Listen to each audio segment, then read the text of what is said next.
firm believer that every single person has a call, a purpose, and a destiny over their life, period, in a discussion. I'm also a firm believer that you're born a winner. Everything that's in you, everything that you're born with is the ingredients for winning.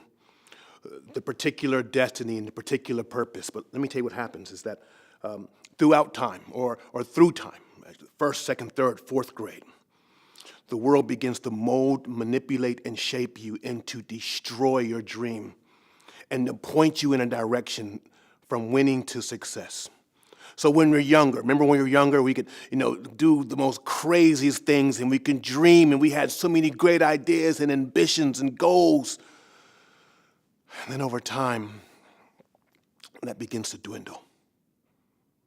So to illustrate this, I'm going to tell you a story of a father one day deciding to bring his son to the zoo for one of the first times. And at the zoo, this kid is seeing all the animals, the giraffe, the parakeet, the tiger, and then he sees it.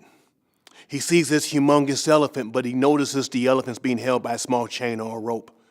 And he looks up at his father. He's like, "Daddy, how is it that this 12,000-pound elephant's being shackled by this small chain?" The father sits his son down and says, "Son, when an elephant was just a baby, they tied a humongous chain to its right ankle. And that baby elephant would pull and pull and pull for days, weeks, months, and years, wanting to break free, wanting to experience freedom. It would pull and pull until one day it says to himself, not only can I not break the chain today, but I'll never be able to break this chain." And years later, son, they'll take that fully grown 12,000-pound elephant and they'll place it in the zoo in the circus.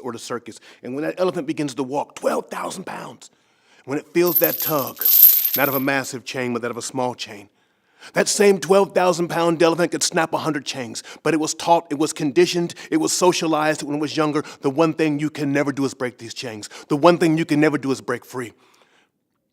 The elephant gave in to resistance.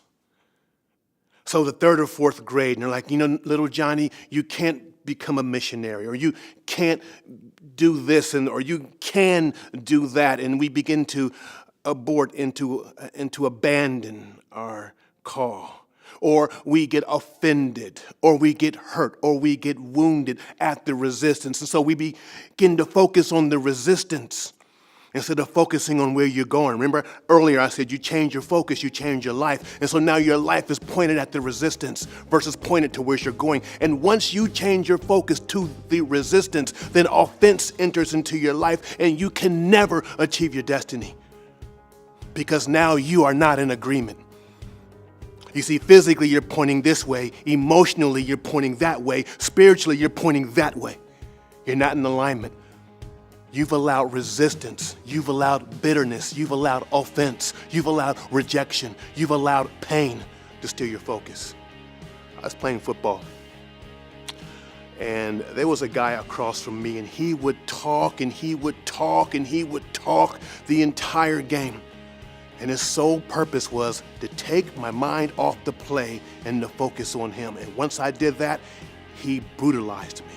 But once I realized what he was doing, just became another piece of chatter. I know where I'm going. I know who I am. And I know my assignment.